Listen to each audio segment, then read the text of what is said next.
सभी साथियों को जय वाल्मीकि, जय भीम, नमो बुद्धाय, जय मूल निवासी। दोस्तों और साथियों, मैं चरणदास टाँक अपने अम्बेडकर डायलॉग्स यूट्यूब चैनल पर आप सभी का एक बार फिर हार्दिक स्वागत और अभिनंदन करता हूं। दोस्तों और साथियों, मैं आज अपने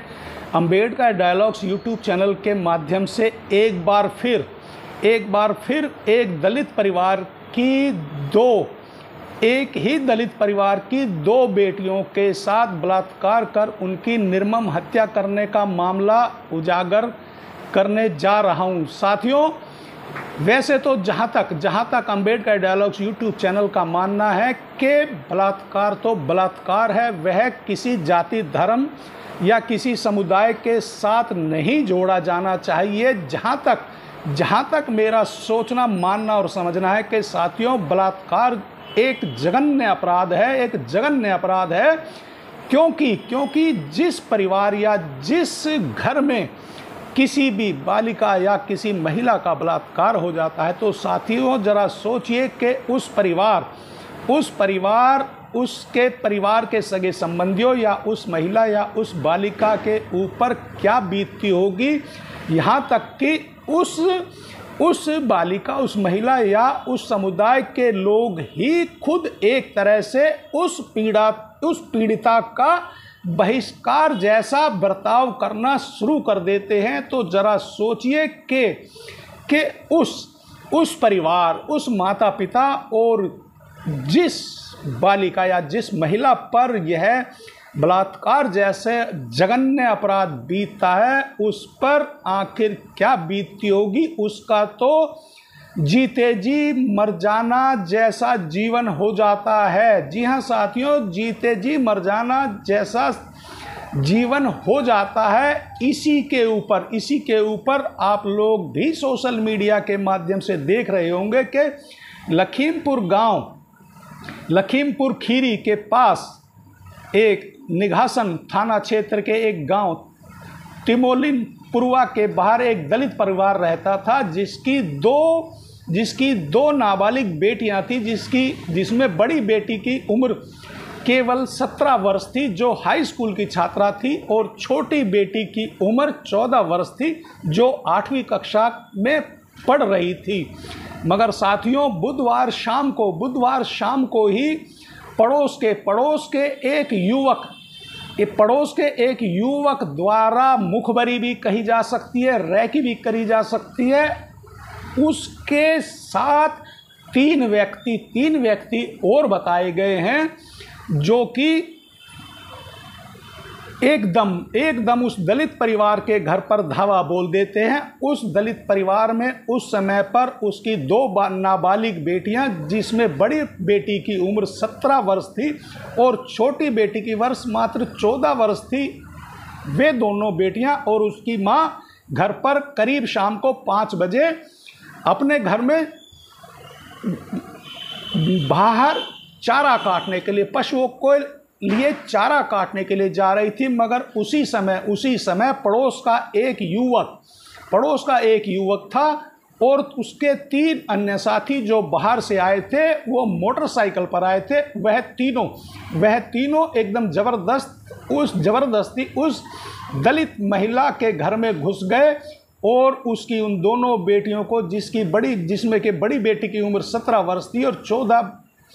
और 14 वर्षीय छोटी पुत्री को जबरन खींचकर घसीटकर ले जाने लगे। मगर जब एक माँ ने यह देखा कि अरे यह क्या हो रहा है, उसकी आंखों के सामने ही उसकी 2 नाबालिग बेटियों को एक पड़ोस का युवक और 3 अपरिचित लोग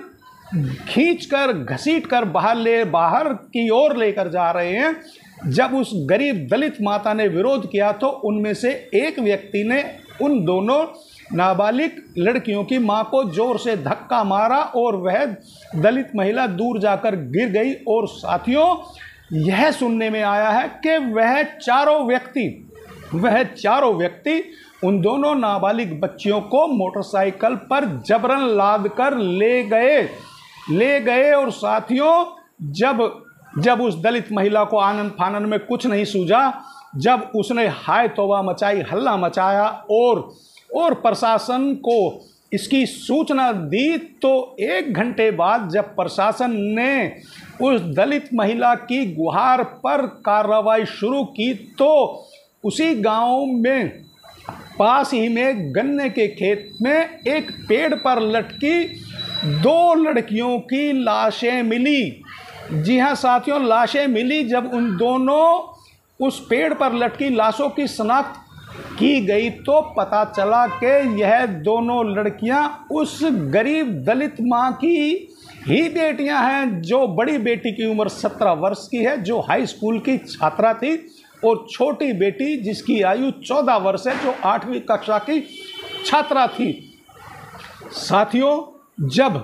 जब यह घटना उस दलित महिला और गांव के अन्य लोग और उस दलित महिला के जाति धर्म समुदाय के लोगों ने वहां पर जाकर देखी तो उसकी बड़ी पुत्री तो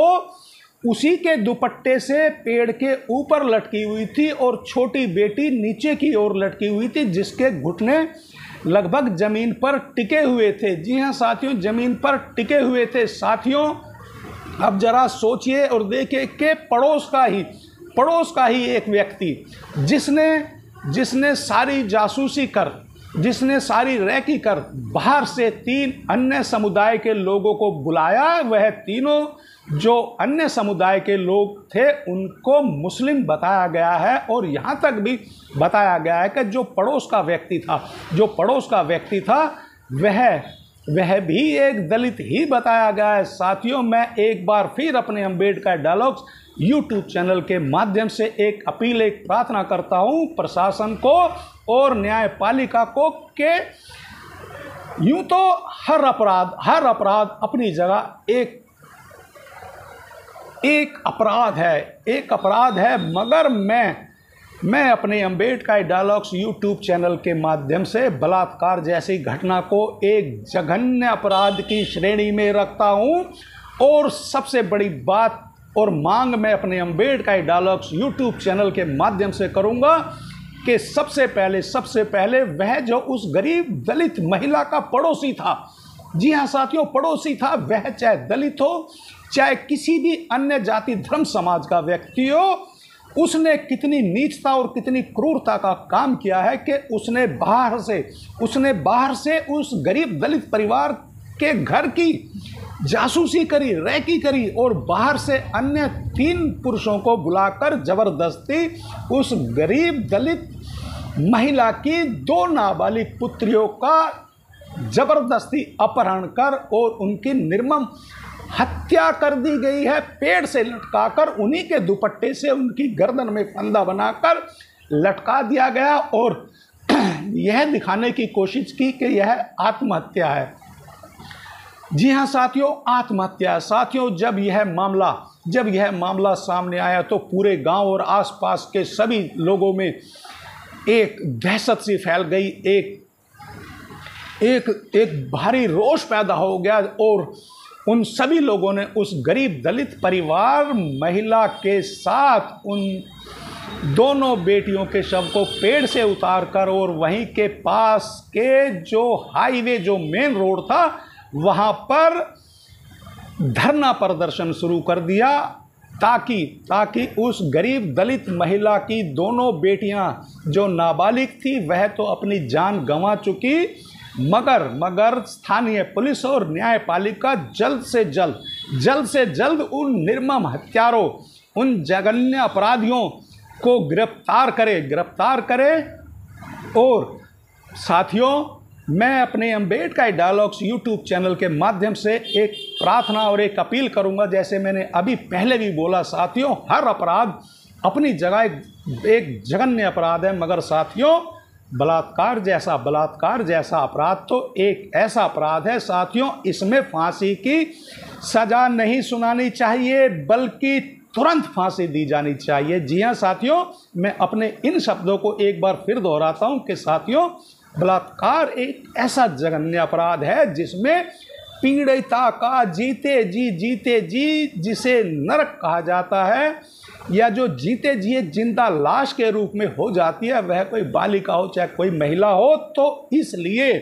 अम्बेडकर डायलॉग्स YouTube चैनल एक खास दरख्वास्त करता है, एक खास अपील करता है कि बलात्कार का अपराधी कोई भी हो, बलात्कार जैसा जघन्य अपराध किसी भी जाति धर्म के साथ हो, यह इस बलात्कार जैसे अपराध में जाति धर्म नहीं देखना चाहिए। जाति धर्म को ना बीच में लाकर बलात्कार को एक जघन्य अपराध घोषित कर इसमें फांसी की सज़ा नहीं सुनानी चाहिए, बल्कि तुरंत फांसी दे देनी चाहिए, ताकि उस पीड़िता को उचित न्याय, उसके परिवार को सांत्वना और आगे भी भविष्य में ऐसे जघन्य अपराध करने के बारे में सोचने वाले उस राक्षस, उस जानवर को एक बार कम से कम वह केस याद आ जाए कि उस मामले में उस अपराधी के साथ न्यायपालिका ने क्या सज़ा दी थी। फांसी की सज़ा नहीं होनी चाहिए, फांसी तुरंत होनी चाहिए। जी हाँ साथियों, तुरंत होनी चाहिए। तो साथियों, उस गरीब दलित महिला ने जब, और गांव वालों ने और उसके जाति धर्म समुदाय के लोगों ने पास के हाईवे मार्ग पर उन दोनों नाबालिग बच्चियों की लाश को लेकर जाम लगा दिया और उचित न्याय की मांग लेकर धरने पर बैठ गए। तो वहीं देर शाम को आईजी लक्ष्मी जी ने सख्त कार्रवाई का उस दलित महिला को आश्वासन दिया और उन दोनों दलित बच्चियों के पोस्टमार्टम कराने के लिए उन दोनों नाबालिग बच्चियों के शवों को पोस्टमार्टम के लिए नज़दीकी अस्पताल में भेज दिया गया है। तो साथियों, मैं अपने अम्बेडकर डायलॉग्स यूट्यूब चैनल के माध्यम से अपने सभी समाज के नेतागण, सभी सामाजिक संगठनों और सभी नेता, वह चाहे स्थानीय नेता हो, छोटा बड़ा नेता हो, मैं सभी से प्रार्थना और अपील करता हूं अपने अम्बेडकर डायलॉग्स यूट्यूब चैनल के माध्यम से कि लखीमपुर खीरी के इस दलित नाबालिग बलात्कार और हत्याकांड के लिए पुरजोर अपील करे, एड़ी चोटी का जोर लगा दे। और साथियों, सभी लोग यह डिमांड करें प्रशासन से, न्यायपालिका से कि बलात्कार जैसे अपराध को एक जघन्य अपराध की श्रेणी में रखा जाए और बलात्कार जैसे जघन्य अपराध में आरोपी को कोई भी ऐसी वैसी सजा नहीं, बल्कि फांसी की सजा भी नहीं सुनाई जाए, बल्कि तुरंत फांसी दे दी जाए। जी हाँ साथियों, तुरंत फांसी दे दी जाए। इस बलात्कार जैसे मामले में कोई जात बरादरी या कोई जाति समुदाय ना देखकर बलात्कार को एक जघन्य अपराध घोषित किया जाए और अपराधी को तुरंत फांसी की सज़ा ना सुनाकर उसको तुरंत फांसी पर लटका दिया जाए। तो मैं एक बार फिर अपने अम्बेडकर डायलॉग्स यूट्यूब चैनल के माध्यम से अपने सभी साथियों और अपने सभी सैनिकों और सिपाहियों से एक प्रार्थना और एक अपील करूंगा कि साथियों, आप लोग मेरे अम्बेडकर डायलॉग यूट्यूब चैनल को सबसे पहले सब्सक्राइब करें, लाइक करें, कमेंट्स तो अवश्य क्या करें। और साथियों, इस लखीमपुर खीरी के जो बलात्कार और उसके बाद हत्या कर दी गई है, इस मामले को इतनी जोर और इतनी मजबूती और सशक्त तरीके से उठाएं कि प्रशासन और न्यायपालिका उन चारों दरिंदों को, उन चारों हत्यारों को, उन चारों राक्षसों को कोई भी और सजा नहीं, अपितु फांसी की सजा भी नहीं, अपितु तुरंत फांसी देने पर बाध्य हो जाए। तो एक बार फिर सभी साथियों को जय वाल्मीकि, जय भीम, नमो बुद्धाय, जय मूल निवासी।